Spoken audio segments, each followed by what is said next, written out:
지친 하루를 달래줄 어머니의 손맛 그대로.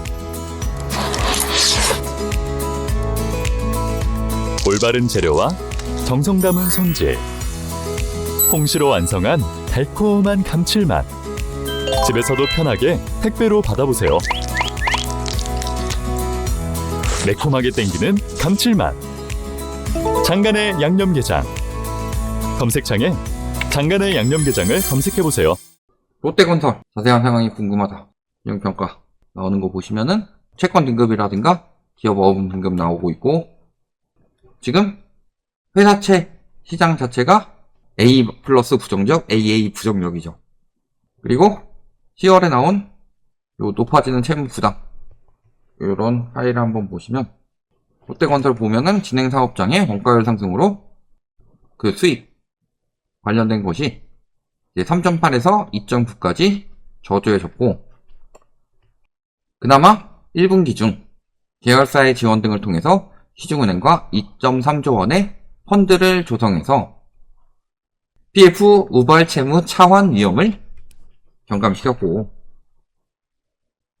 하지만 상대적으로 리스크가 높은 미착공 및 저조한 분양률 도급사업장 관련 9천억 원 규모의 PF 우발 채무가 1년 내에 차환이 요구되기 때문에 1년 사이에 9천억의 단기 차환 부담이 있다는 소리죠. 총 자산 같은 경우가 지금 1년 사이에 꽤 많이 빠졌고, 차입금이 늘어났죠. 부채 비율 같은 경우는 조금 줄었네요. 그 다음 차입금 의존도가 많이 늘었고, 매출액은 당연히 늘 수밖에 없죠. 계속 건설사 지원 그렇게 들어가는데, 근데 과거 대비로는 좀 많이 줄어든 상황이죠. 그 다음에 뭐요? 금융비용 이런 부분은 늘어났고, 차입금 비중 많이 늘어났고, 현재 영업 현금 흐름이 마이너스가 나고 있고, 잉여 현금 흐름도 마이너스가 나고 있다. 아직은 많이 위험하다. 그래서 이런 것들을 토대로 롯데건설 유동성 위기설이 나오고 있는데요.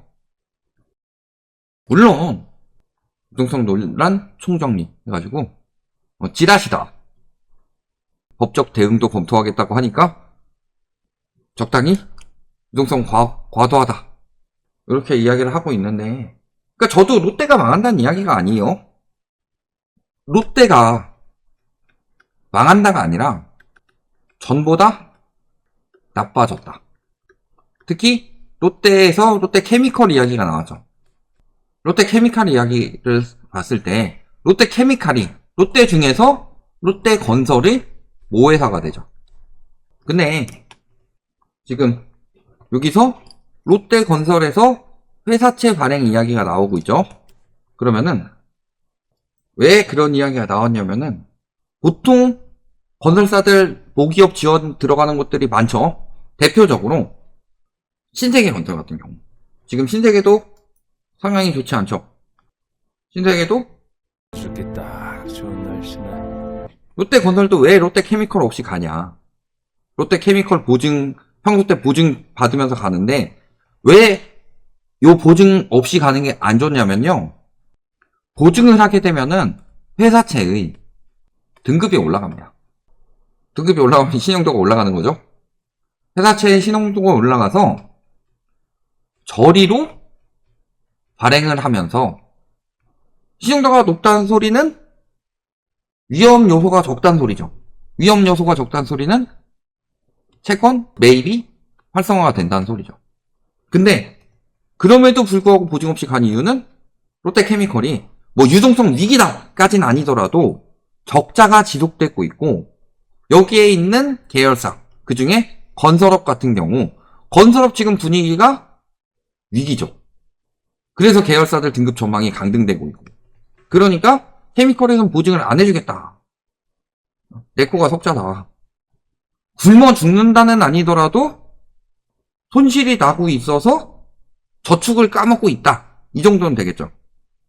그러니까 저기 회사채 등급만 보더라도 롯데건설은 A 플러스고 롯데케미컬은 AA 등급이죠. A 플러스 위로 올라가면 AA 등급이 되는 겁니다. 그런데 그 이유는 케미컬의 사정이 좋지 않아 보증을 쓰기 어려운 상황이 됐기 때문이다. 그러면 조달 금리가 연 5%대로 1%포인트가량 올라가게 되죠. 그러면 채권을 싸게 발행하고 비싸게 돌려줘야 된다는 소리입니다. 이게 지금 케미컬에서 거부를 하고 있으니까 유동성 위기설이 나오는 거다. 근데 문제는 7월에서도 수요 예측에서 미매각이 발생했지만 회사채를 이번에 또 발행을 한다는 소리예요. 채권 발행 왜 해요? 아까 허그 이야기도 했는데 허그가 7천억 규모의 신종자본증권 발행, 이게 채권 발행이죠. 그 이유는 자기 자본이 작살났기 때문이죠. 그러니까 말씀하신 대로 자금 조달하려고. 그러면요, 회사채를 또 발행한다는 소리는 적어도 롯데 케미컬은 예전처럼 롯데건설을 오냐오냐 해주면서 도와줄 수 없는 상황이에요. 즉 케미컬이 망해서 롯데건설을 안 도와주는 게 아니라 롯데건설을 끝까지 끌고 가면은 케미컬마저도 위기가 심화되겠다 싶으니까 일종의 손절친 셈이죠. 그럼에도 불구하고 회사채를 또 발행하는 이유는 건설 자체가 자금이 부족하기 때문에. 그 자금이 부족한 것은 지금 완전히 자금이 작살났다가 아니라 현금 흐름이 지금 계속 마이너스가 나고 있기 때문이죠.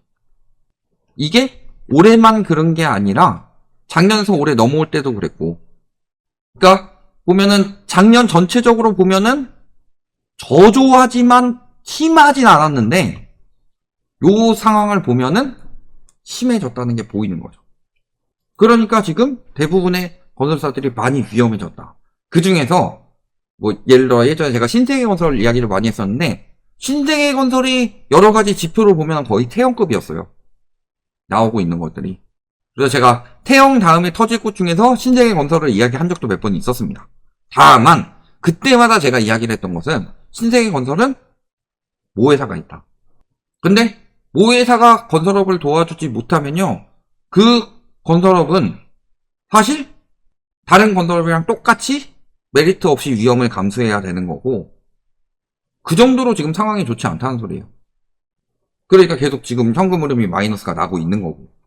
그러면 지난 2월에 이제 뭐 펀드 통해서 자금 모집을 했지만 지금 지주사 쪽에서 비상 경영을 선언했기 때문에 펀드도 마련하기 쉽지가 않고, 심지어 롯데 쪽에서 아예 지금 희망퇴직을 받고 있죠.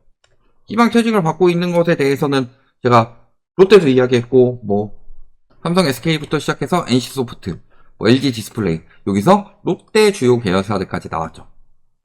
그런 것처럼 지금 전반적으로 대기업도 상황이 좋지 않은 상황이에요. 우리나라에서 롯데가 대기업이 아니라고 말하는 사람이 있어요? 삼성이나 SK가 대기업이 아니라고 말하는 사람이 있어요? LG 디스플레이, LG죠? LG가 대기업이 아니라고 말하는 사람이 있어요? 아니라고 말하는 사람은 진짜 기업에 대한 개념이 없는 애기든가, 아니면은 캡틴 아메리카처럼 옛날에 롯데가 대기업이 아닐 때 잠들었다가 냉동인간으로 잠들었다가 깨어났다든가, 이런 경우 아니라면 누가 봐도 대기업이죠. 대기업들이 긴축 경영하고 있다는 건 경제 위기를 대비하고 있다는 소리인데 경제 위기는 안 온다 라고 말하는 전문가들이 많습니다. 아니다 이야기한다고 안 오는 게 아니죠. 근데 오히려 모기업을 저렇게 둔 건설사들이 모기업 백 믿고 안이하게 대응한 것, 그러니까 저런 상황이 벌어지는 거죠.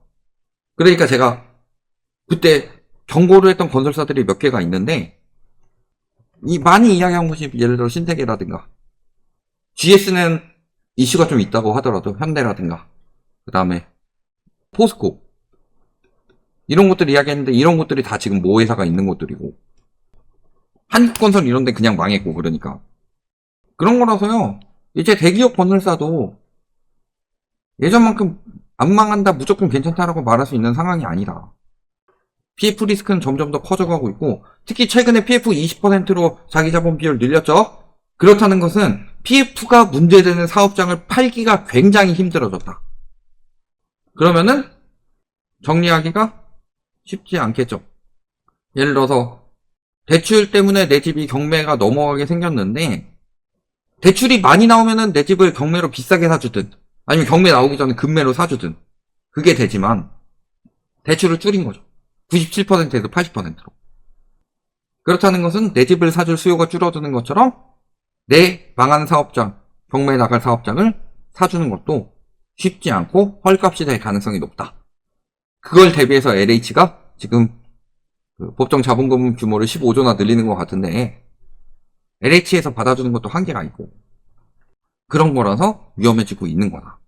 이렇게 보시면 되겠습니다.